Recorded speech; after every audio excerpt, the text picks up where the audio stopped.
الحمد لله رب العالمين والصلاة والسلام على سيد المرسلين اما بعد فاعوذ باللہ من الشیطان الرجیم بسم اللہ الرحمن الرحیم۔ اللہ پاک نے ساری کائنات میں نبی کریم صلی اللہ تعالی علیہ وآلہ وسلم کو اپنا محبوب اعظم ہونے کا اعزاز بخشا۔ اس کے ساتھ ہی اپنے بندوں میں سے بھی بعض کو پسند فرما کر خاص کر لیا اور انہیں بھی حضور صلی اللہ تعالی علیہ وآلہ وسلم کے واسطے سے اپنی محبوبیت کا اعزاز بخشا۔ یہی لوگ ہیں جن کے دل ہر وقت اللہ پاک کی بارگاہ میں جھکے رہتے ہیں، جو اللہ تعالیٰ کی خاطر اپنی خواہشات کو قربان بلکہ اپنی جانوں کا نذرانہ بھی پیش کرتے ہیں۔ ان پر خزانے پیش کیے جائیں تو ٹھکرا دیتے ہیں، دنیا فدا ہو تو کنارہ کش ہو جاتے ہیں۔ لوگ کھاتے ہیں تو یہ بھوکے رہتے ہیں، لوگ سوتے ہیں تو یہ اپنے رب عز و جل کے حضور دست بستہ حاضر ہو جاتے ہیں۔ ایسی ہی مقدس ہستیوں کے سروں پر اللہ پاک نے اپنی ولایت کا تاج سجایا ہے اور انہیں اولیاء اللہ فرمایا ہے۔ اسی لیے ان کی زندگی سادگی کے باوجود بادشاہوں سے بڑھ کر ہوتی ہے اور پردہ فرمانے کے بعد دلوں پر ان کی حکمرانی ہوتی ہے۔ میٹھے میٹھے اسلامی بھائیوں اور مدنی چینل کے ناظرین، بلا شبہ اللہ والوں کے مزارات ایمان کو جلا بخشتے اور روحانیت میں اضافہ کرتے ہیں۔ ان کی زیارت خیر و برکت کا باعث اور قرب الہی کا سبب ہے۔ آج ہمارا موضوع اللہ والوں کے مزارات ہیں۔ بزرگان دین کے مزارات کی اہمیت اور اس کا اسلامی تصور کیا ہے؟ مزارات پر حاضری کے آداب اور اس حوالے سے بزرگوں کی تعلیمات کیا ہیں؟ آئیے اسے جانتے ہیں اور اپنے علم میں اضافہ کرتے ہیں۔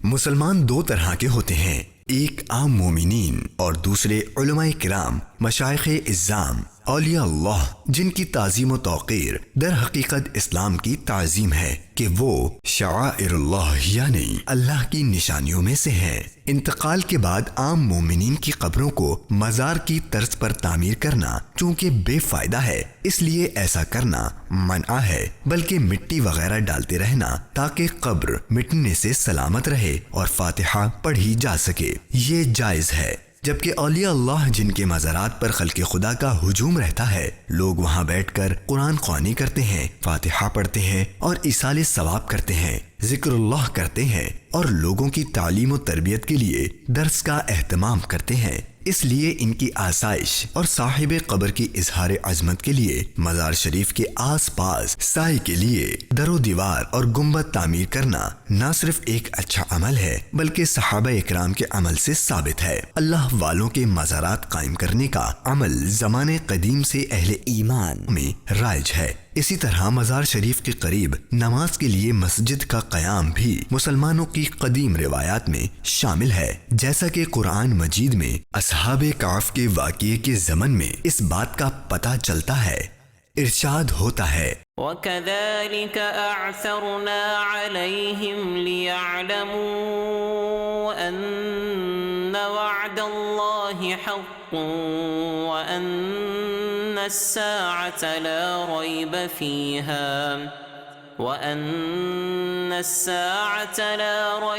فِيهَا إِذْ يَتَنَازَعُونَ بَيْنَهُمْ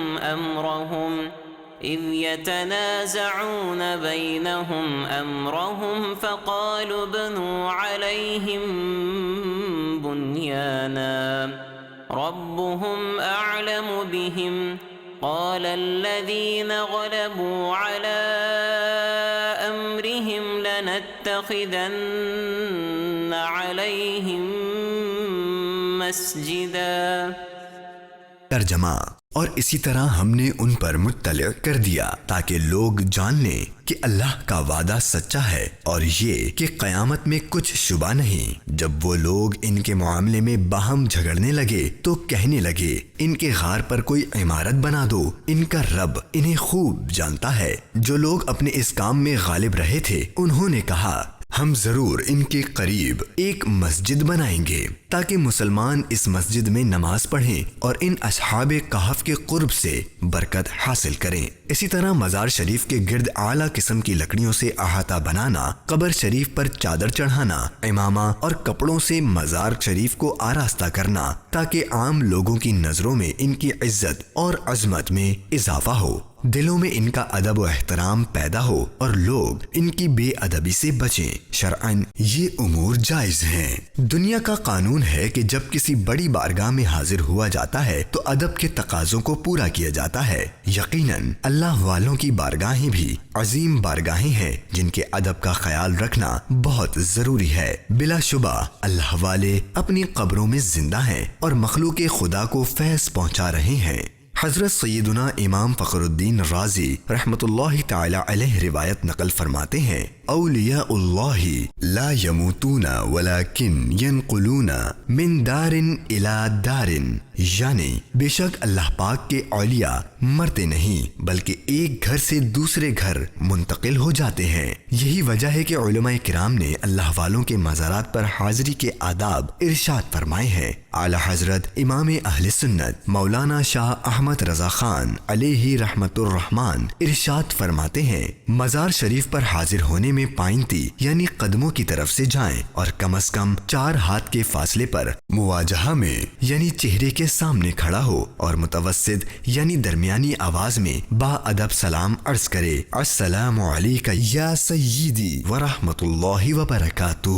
پھر درود غوثیہ 3 بار، الحمد شریف 1 بار، آیت الکرسی 1 بار، سورہ اخلاص 7 بار، پھر درود غوثیہ 7 بار، اور وقت فرصت دے تو سورہ یاسین اور سورہ ملک بھی پڑھ کر اللہ عز و جل سے دعا کرے کہ الہی مجھے اتنا ثواب دے جو تیرے کرم کے قابل ہے، نہ اتنا جو میرے عمل کے قابل ہے، اور اسے میری طرف سے اس بندہ مقبول کو نظر پہنچا۔ پھر اپنا جو مطلب جائز شرعی ہو اس کے لیے دعا کرے اور صاحب مزار کی روح کو اللہ پاک کی بارگاہ میں اپنا وسیلہ قرار دے، پھر اسی طرح سلام کر کے واپس آئے۔ مدنی چینل کے ناظرین، چونکہ اولیاء اکرام اچھے اوصاف کے حامل ہوتے ہیں اور برے اخلاق اور بری عادات سے کوسوں دور اور اللہ تعالیٰ سے قریب ہوتے ہیں، لہٰذا ان سے ایسی باتوں کا ظہور ہوتا ہے جو اور لوگوں سے صادر نہیں ہوتی، اور ان پر اللہ تعالیٰ کی خاص رحمتوں کا نزول ہوا کرتا ہے۔ آئیے اس حوالے سے علماء کرام سے جانتے ہیں۔ صلو علی الحبیب صلی اللہ تعالی علی محمد صلی اللہ تعالی علیہ وسلم۔ قرآن کریم کی ایک بہت پیاری سورہ ہے جس کا نام ہے سورہ آل عمران۔ اس سورہ مبارکہ کے اندر ایک واقعہ ہے جس کا خلاصہ کچھ اس طرح سے ہے۔ حضرت عیسیٰ علیہ السلام کی والدہ ماجدہ کا نام مریم رضی اللہ تعالی عنہا تھا۔ حضرت مریم رضی اللہ تعالی عنہا کی والدہ ماجدہ نے یہ منت مانی تھی کہ میرے ہاں جو اولاد ہوگی اس اولاد کو میں بیت المقدس کی خدمت کے لیے وقف کر دوں گی۔ حضرت سیدہ مریم رضی اللہ تعالی عنہا کی والدہ ماجدہ کے گھر بیٹا پیدا نہیں ہوا بلکہ حضرت مریم کی ولادت باسعارت ہو گئی۔ حضرت مریم رضی اللہ تعالی عنہا جب پیدا ہوئی تو آپ کی والدہ ماجدہ نے اللہ تبارک و تعالیٰ کی بارگاہ میں عرض کی، وضعتھا انسا، یا اللہ میرے یہاں بیٹی کی ولادت ہوئی ہے۔ چنانچہ آپ اپنی بیٹی کو لے کر بیت المقدس میں پہنچ گئیں اور وہاں پر حضرت زکریا علیہ السلام جو آپ کے خالو تھے ان کی کفالت میں ان کو دے دیا گیا۔ حضرت زکریا علیہ السلام نے بیت المقدس کے بالائی خانوں کے اندر ایک محراب تھا، اس کو حضرت مریم رضی اللہ تعالی عنہا کے لیے وقف کر دیا۔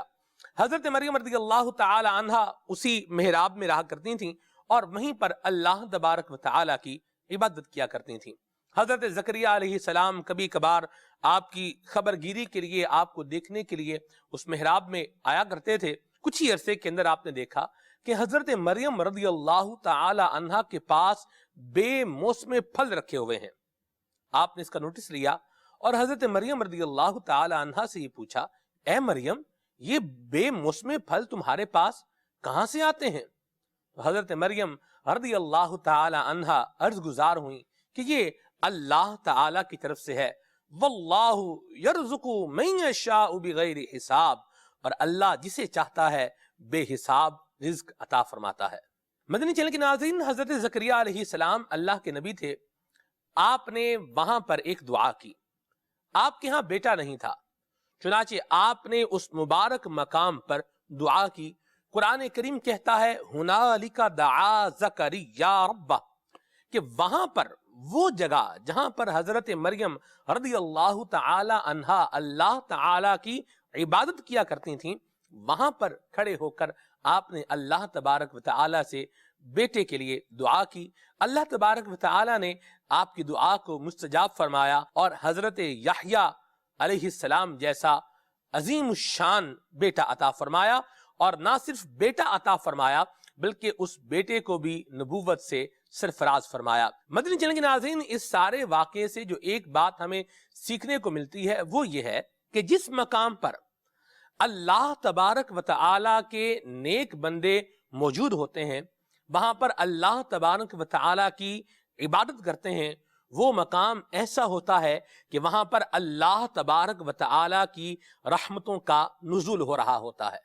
اور آپ دیکھیں کہ حضرت زکریہ علیہ السلام نے اللہ تعالی کی ولیہ حضرت مریم رضی اللہ تعالی عنہا کے اس مبارک محراب میں کھڑے ہو کر دعا کر کے کائنات کے ہر فرد کو ایک میسج دے دیا، ایک پیغام دے دیا کہ جہاں اللہ والے موجود ہوں وہ جگہ بڑی مبارک ہوتی ہے، بڑی برکت والی ہوتی ہے. علامہ ذہبی رحمۃ اللہ تعالی علیہ، آپ اسماء الرجال کے بہت بڑے امام ہیں.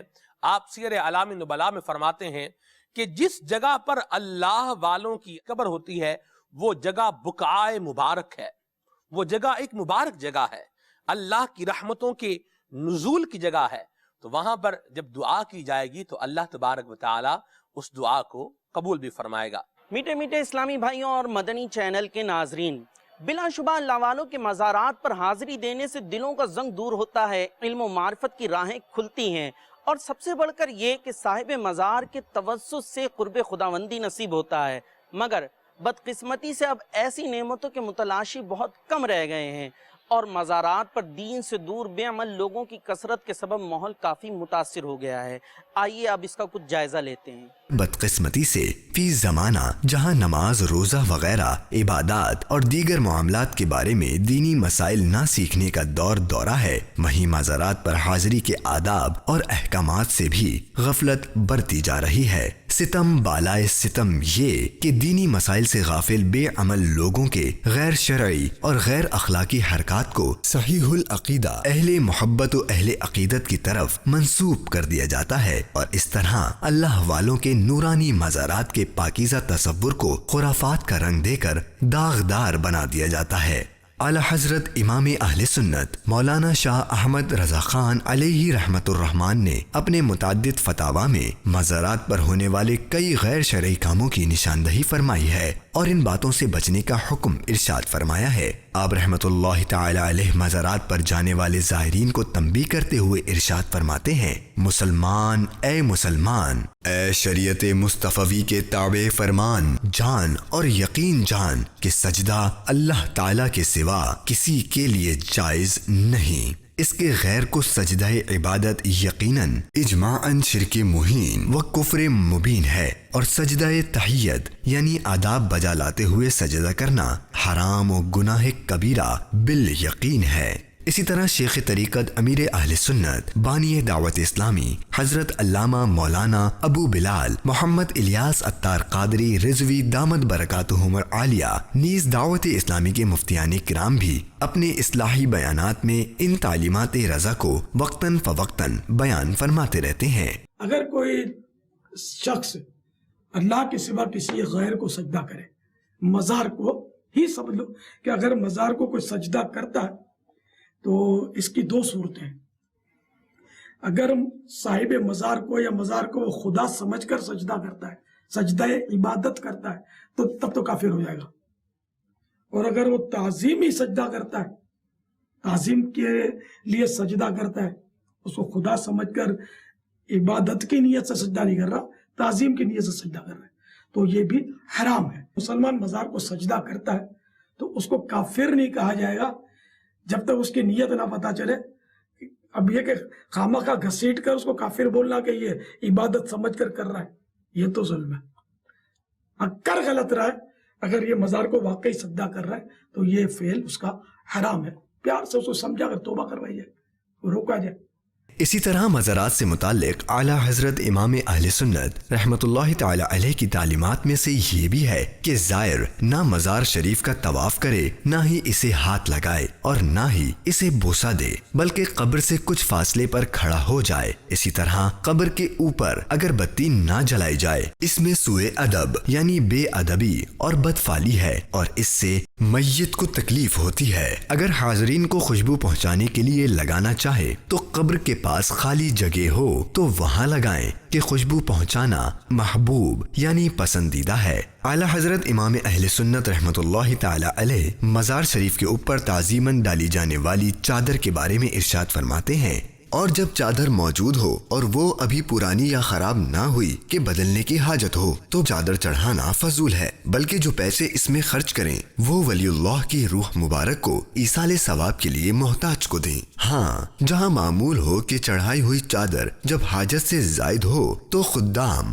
مساکین، حاجت مند لے لیتے ہیں اور اس نیت سے ڈالے تو مذائقہ نہیں کہ یہ بھی تصدق ہوگا. مدنی چینل کے ناظرین، آج جب کسی مزار شریف پر حاضری کی سعادت نصیب ہوتی ہے تو مردوں کے ساتھ ساتھ عورتوں کی بھی کثیر تعداد مشاہدے میں آتی ہے. عورتوں کے مزارات پر جانے کے حوالے سے اسلام کی کیا تعلیمات ہیں، آئیے اسے جانتے ہیں. نبی اکرم صلی اللہ تعالی علیہ وآلہ وسلم کا فرمان ہے، عورت چھپانے کی چیز ہے اور جب یہ اپنے گھر سے نکلتی ہے تو شیطان پر ظاہر ہو جاتی ہے، اور بے شک عورت اللہ پاک کے جتنے قریب اپنے گھر کے تہہ خانے میں ہوتی ہے کہیں اور نہیں ہوتی. مقام غور ہے کہ جو دین نماز کے لیے عورتوں کے گھر سے نکلنے کو پسند نہ فرمائے وہ ان سے مزارات پر جانے کو کیسے پسند فرمائے گا. ایک بزرگ بہت بڑے عالم ہیں، مفتی ہیں، ان سے جب یہ پوچھا گیا کہ عورت جو خواجہ غریب نواز کے مزار پر جاتی ہے اس کا جانا کیسا ہے، تو جواب یہ دیا کہ یہ نہ پوچھو کہ جانا کیسا ہے، یہ پوچھو کہ اس کے جانے میں کیا کیا اس پر آفت ہیں. پھر فرمایا کہ جب یہ گھر سے نکلتی ہے تو اس پر لعنت برسنا شروع ہو جاتی ہے، یہاں تک کہ مزار پر حاضری دی، گھر پر پلٹی، یہاں تک برابر اس پر لعنت برستی رہتی. عورت کے لفظی معنی چھپانے کی چیز ہے، اس کو چھپ کر ہی رہنا چاہیے نا، پردے میں رہنا چاہیے. اپنے پیر، جبکہ پیر نامحرم ہے تو پیر کا ہاتھ چومنا بھی حرام ہے، عورت نہیں چوم سکتی. اب باباؤں کے پاس عورتیں پہنچ جاتی ہیں اور وہ حق ہو جھٹکا مارتا ہے، فضا میں دیکھتا ہے اور وہ اپنے اندھیرے میں تیر برساتے ہیں اور وہ سمجھتی ہے بابا بہت اونچے ہوئے. بعض فضا میں گھرتے ہیں، بعض جھٹکے مارتے ہیں. تو ایسے باباؤں کی دکانیں ہماری ماں بہنیں جا کے چمکاتی ہیں. اعلیٰ حضرت امام اہل سنت رحمۃ اللہ تعالی علیہ نے عورتوں کے مزار پر جانے کی ممانعت پر ایک رسالہ جمل النور فی نہی النساء عن زیارت القبور تحریر فرمایا ہے، جس میں آپ رحمۃ اللہ تعالی علیہ نقل فرماتے ہیں، امام قاضی سے سوال ہوا کہ عورتوں کا مقابر کو جانا جائز ہے یا نہیں. فرمایا، ایسی جگہ جواز اور فساد نہیں پوچھتے، یہ پوچھو کہ اس میں عورت پر کتنی لعنت پڑتی ہے. جب گھر سے قبروں کی طرف چلنے کا ارادہ کرتی ہے اللہ پاک اور فرشتوں کی لعنت میں ہوتی ہے. جب گھر سے باہر نکلتی ہے سب طرفوں سے شیاطین اسے گھیر لیتے ہیں. جب قبر تک پہنچتی ہے میت کی روح اس پر لعنت کرتی ہے. جب واپس آتی ہے اللہ کی لعنت میں ہوتی ہے. نبی کریم صلی اللہ تعالی علیہ وآلہ وسلم کا فرمان ہے، میں نے تمہیں قبروں کی زیارت سے منع کیا تھا، اب تم قبروں کی زیارت کرو کہ وہ دنیا میں بے رغبتی کا سبب ہے اور آخرت کی یاد دلاتی ہے. بلکہ آپ صلی اللہ تعالی علیہ وآلہ وسلم بذات خود جنت البقیع تشریف لے جاتے اور ہر سال کے شروع میں شہدائے احد کے مزارات پر بھی تشریف لاتے تھے. یوں مزارات پر حاضری دینا مسلمانوں میں زمانہ قدیم سے رائج ہے. یقیناً اس میں ان نیک لوگوں کی عظمت کا اظہار ہے اور مزار پر حاضر ہونے والے لوگوں کے لیے بھی پیغام ہے کہ اصل زندگی مرنے کے بعد کی زندگی ہے. اللہ والوں نے اپنی زندگی میں اللہ پاک کو راضی کرنے والے کام کیے اور دین اسلام کے احکام پر عمل پیرا رہے تو اللہ پاک نے نہ صرف ان کی زندگی میں بلکہ ان کے پردہ فرمانے کے بعد بھی ان کا نام روشن فرما دیا اور دنیا کو ان کے در سے وابستہ کر دیا. اگر بزرگوں کا فیض حاصل کرنا ہے نا، صحیح طریقہ بتا دوں، یہ بہت مشکل ہوتا ہے. صحیح طریقہ یہ ہوتا ہے نا، بزرگان دین کے نقش قدم پر چلنے کی ترکیب کر لیں تو فیض ایسا ملے گا کہ آپ